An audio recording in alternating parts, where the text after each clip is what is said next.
Mali sariya sunba faleni kalataw bolodara kabla juin kalo tile 18 nata la ka kɔn o ɲɛ.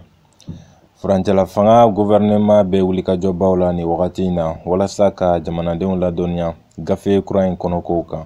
O baaraw dayɛlɛli lajɛ kɛra ntɛnɛ tɛmɛlen mɛ kalo tile 15 minisiri ɲɛmɔgɔ Dr Choguel Kokala Mayiga fɛ CCB la.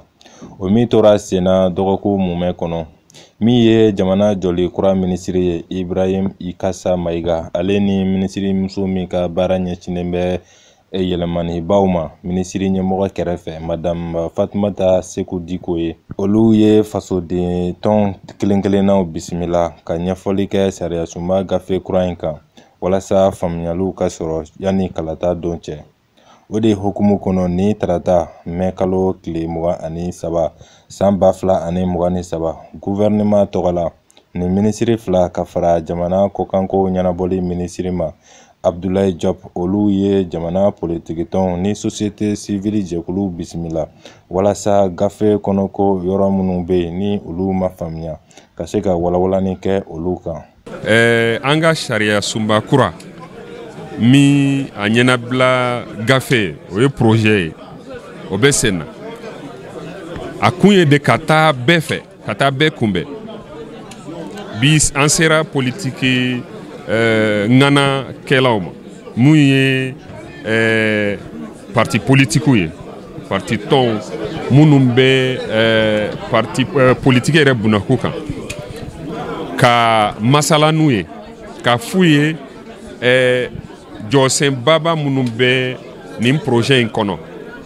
an ka se ka hakili falen k'u kan pour que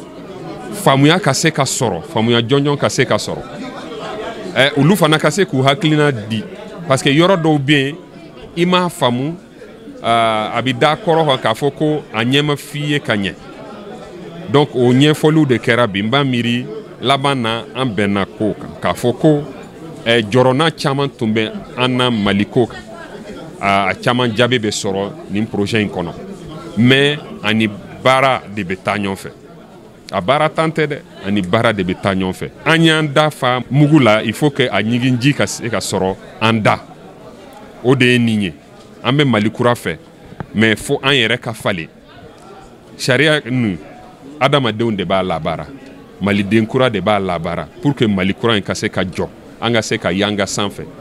dun ka fa ka sabati an ka nafolo an ka se ka bɛɛ matarafa an ka kɛ hɔrɔn an ka hɔrɔnya ka se ka dafa an ka yɛrɛya ka se ka dafa nin na de bɛ ɲɔgɔn na n b'a miiri an ye nafa caman sɔrɔ nin masala nin na an gouvernement kunda an bɛ continuer jamana kɔnɔna fɛ ani maliden minnu bɛ kɔ kan pour que bɛɛ ka se ka faamuya sɔrɔ a la bɛɛ ka se k'a dɔn i bɛ wele don min na référendum la i k'a dɔn kun min na i ye nin fɔ kun min na i ye nin kɛ donc nin n'a ɲɔgɔnnaw de don ne nisɔndiyara kosɛbɛ n bɛ an ka parti jɛkuluw fo ani société civile ka fɛcɛrɛw ani an ka diinɛmɔgɔw ani fana an ka légitimité traditionnelle an b'u bɛɛ fo. Barosigi kuncɛlen jɛkulu welelen minnu ka cidenw tun bɛ kɛnɛ kan olu y'u ka sewa jira ka da kan walawalalen minnu kɛra o bɛ somɔgɔ sama bɔ. An denmisɛnninmɔgɔw ka chance don a ka kan an ɲɛna an k'an da don a la donc bi faamuyali dɔ tun bɛ yen bi minisiriw yɛrɛ tun bɛ yan u ye u da don a ko la ani minnu yɛrɛ y'a sigi sen kan k'u bɛ se ka a kɔnɔna ɲɛfɔ an ɲɛna kosɛbɛ vraiment ne ye faamuyali caman sɔrɔ a kɔnɔna la parce que denmisɛnninw yɛrɛ y'a kɔnɔna la mariage b'a kɔnɔna la ko mariage bɛ cɛ ni muso ni ɲɔgɔn cɛ jamana ka yɛrɛma hɔrɔnya b'a kɔnɔna la an ka nafolomafɛnw ani an ka choix ani an ko ka to bɛɛ b'a kɔnɔna la donc point damadɔ bɛ yen vraiment olu b'a kɔnɔna la minnu nafa ka bon kosɛbɛ an b'a fɔ maliyɛnw ɲɛna bi micro in na moi ne ye CDP Mali kura président ye donc ne bɛ wele bila bɛɛ lajɛlen ma donc u ka projet in u ka a faamuya Mali ka nafa de don maliyɛnw de y'a papier a gafe bɛ dilan wa maliyɛnw de bɛ ka vulgariser fana donc an bɛɛ k'an tɛgɛ fara ɲɔgɔn kan jamana ka bɔ nin ko in kɔnɔna la an ka se ka lafiya siniɲɛsigi la an ka se ka fɛn to an denw ni an mɔdenw ye u bɛ se ka min sɔrɔ u ɲɛ lafiya kɔnɔna la ani bonya kɔnɔna la. Wulada in na an nana gouvernement a y'an wele pour que k'a ladɔnniya constitution ko in na ne yɛrɛ min filɛ nin ye ladɔnniya tɛ yen bilen parce que n y'a sɛbɛn n tɛ la ka se k'an tuguni bi an tun bɛ nin de nɔfɛ o gouvernement yɛrɛ olu minnu ye ministre yɛrɛ u ka wuli ka maliyɛnw sɛgɛrɛ k'u kunnafoni k'u ladɔnniya pour que u se k'a faamu n'u y'a faamu u bɛ sɔn n'i y'a ye u ma sɔn u m'a faamu de i ka seba bɛ fɛn min na n'i y'a faamu i bɛ dulɔki b'a nɔfɛ koyi i bɛ baara kɛ an bɛ o de ɲini gouvernement ministre fɛ u k'u jilaja u ka bɔ u ka bureau kɔnɔ u ka citoyen sɛgɛrɛ u k'u ladɔnniya fɛn o fɛn n'a bɛ kɛ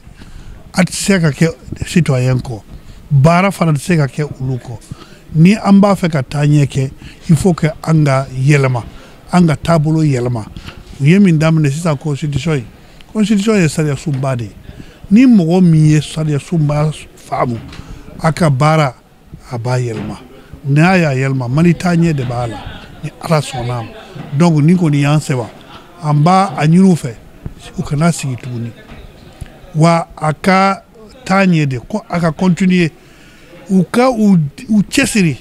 ka maliyɛnw ladɔnniya u k'u cɛsiri ka maliyɛnw ladɔnniya filanan fana n b'o fara a kan parce que article 40 bi kabini mali ye indépendance fo ka na se sisan ma an minnu ye société civile mɔgɔw ye an ka baara u m'a walawala an k'a dɔn k'a sɛbɛ mais ni constitution na u k'a ma k'an ye kɔlɔsilikɛlaw de an ka baara min ye kɔlɔsili an b'a kɔlɔsi o kɔlɔsi kɔnɔ de an bɛ nana n'u ye pour que u ka se ka u ye min kɛ k'a ɲɛfɔ an ye parce que a b'a ka impôt sara n'i y'i ka impôt sara ka mɔgɔ sara pour que a ka se ka baara k'i ye wajibi a bɛ se ka a kan ka segin ka na i ma k'a fɔ aw ye baara min di yan n y'a kɛ o de y'u ka baara ye koyi min tɛ se k'o kɛ o kana don ministériya la o kana don directeuriya la hali ni sara bɛ d'a ma sara man kan ka d'a ma parce que sara in bɛ bɔ an de jufa kɔnɔ o de donc o de y'an sewa o ka article 40 nin kɔnɔ alhamdulillah an bɛ se ka inshallah a tilenni caman an b'o matarafa inshallah